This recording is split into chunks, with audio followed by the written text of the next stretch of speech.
আবার একটা নতুন স্বাদের রেসিপি নিয়ে চলে এলাম। নমস্কার বন্ধুরা, আমি চন্দ্রা, আপনারা দেখছেন চন্দ্রাস কিচেন। বন্ধুরা, আজকে আমার কিচেনে রয়েছে মাছের চপ। তাহলে চলুন বন্ধুরা দেখে নিই মাছের চপ তৈরি করার রেসিপিটা।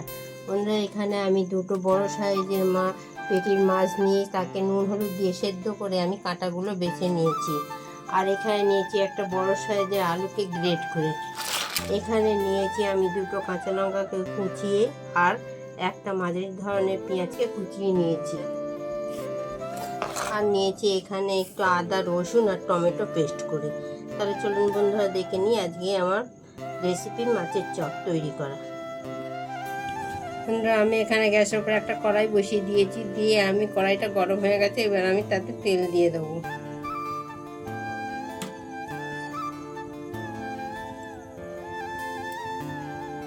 বন্ধু, আমার কড়াইটা গরম হয়ে গেছে, আমার তেলটাও গরম হয়ে গেছে। এবার আমি এর মধ্যে কুচিয়ে রাখা পেঁয়াজ আর লঙ্কাটা দিয়ে দেবো। দিয়ে একটু নেড়ে চেড়ে ভেজে নেব। বন্ধুরা, আমার পেঁয়াজটা হালকা করে ভাজা হয়ে গেছে। এইবার বেটে রাখা পেস্টটা আমি আদা রসুন আর টমেটো পেস্টটা দিয়ে দেবো।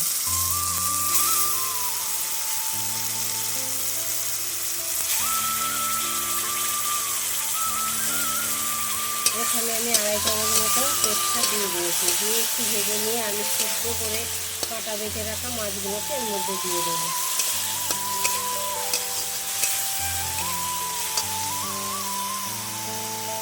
মশলাটা কষানো হয়ে গেলে মাছ দেওয়ার আগে আমি একটু জিরে দিয়ে ধনে দিয়ে আর লঙ্কার গুঁড়ো দিয়ে ভালো করে কষিয়ে নেব। এবার আমি এই মশলাটার মধ্যে পরিমাণ মতো নুন দিয়ে দেবো।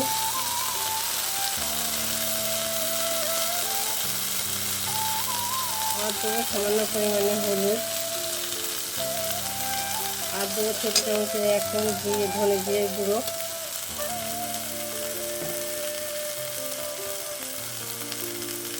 আর দেবো এখানে 1/2 চামচ লঙ্কার গুঁড়ো। দিয়ে আবার আমি মশলাটাকে ভালো করে কষিয়ে নেব। বন্ধুরা, এখানে আমার মশলাটা ভালো করে কষানো হয়ে গেছে এবং সিদ্ধ করে রাখা মাছটা আমি দিয়ে দেবো। মাছটা দিয়ে আবারও আমি একটু ভালো করে নেড়ে চেড়ে ভেজে নেব। নিয়ে আমি গ্রেট করে রাখা আলুটা দিয়ে দেবো। আমার মাছটা ভালো করে ভাজা কষানো হয়ে গেছে। এবার আমি ওর মধ্যে দিয়ে দেবো গ্রেট করে রাখা আলুটা দিয়ে আমি আবার খানিকক্ষণ ভালো করে নেড়ে চেড়ে ভেজে নেব। চপ বানানোর জন্য আমার পুরটা রেডি হয়ে গেছে। এইবার আমি নামানোর আগে একটু গুঁড়ো গরম মশলা দিয়ে নামিয়ে নেব। নিয়ে আমি একটু ঠান্ডা করে নেব। নিয়ে তারপরে আমি বন্ধুরা, মাছের চপ বানানোর জন্য আমি মাছের পুরটাকে এইভাবে সবগুলোকে শেপ দিয়ে নিয়েছি। এরপরে আমি নিয়েছি এখানে একটা থালার মধ্যে বিস্কুটের গুঁড়ো। আর এবার নেবো আমি এখানে একটা পাত্রের মধ্যে কর্নফ্লাওয়ার 2 চামচ।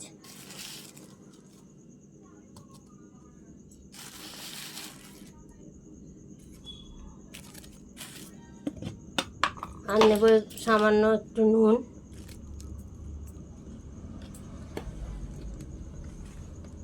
আর দেব 1 চামচ তেল। দিয়ে আমি ভালো করে এটাকে নেড়ে জল দিয়ে গুলে নেব।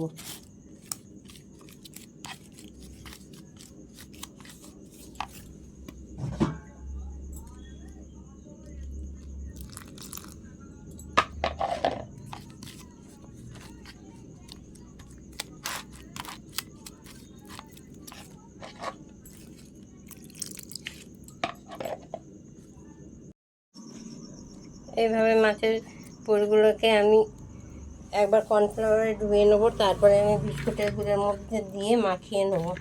নিয়ে এইভাবে আমি সবগুলোকে তৈরি করে নেবো।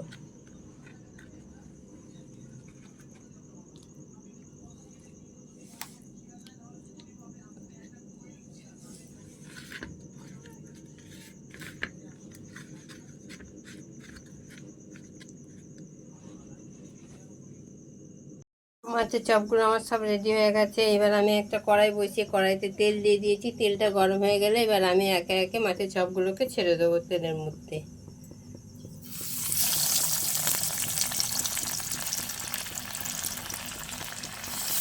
এবং গ্যাসের আগুনটা মিডিয়ামে রেখে আমি এগুলোকে ভেজে নেব।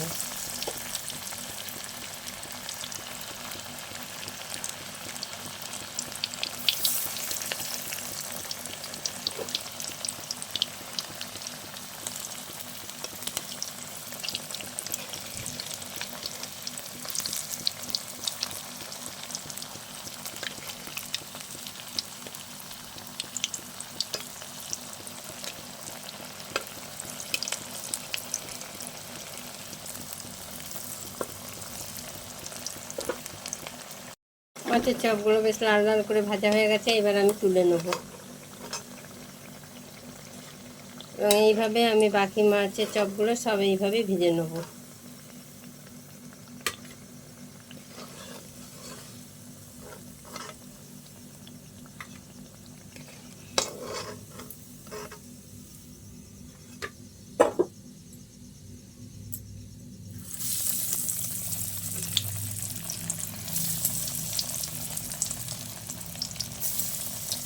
তাহলে দেখলেন বন্ধুরা, আজকে আমার মাছের চপের রেসিপি। আপনারা এইভাবে একবার হলেও করে খেয়ে দেখতে পারেন। আশা করি ভালো লাগবে। ভালো লাগলে লাইক, শেয়ার, কমেন্ট করুন। ধন্যবাদ।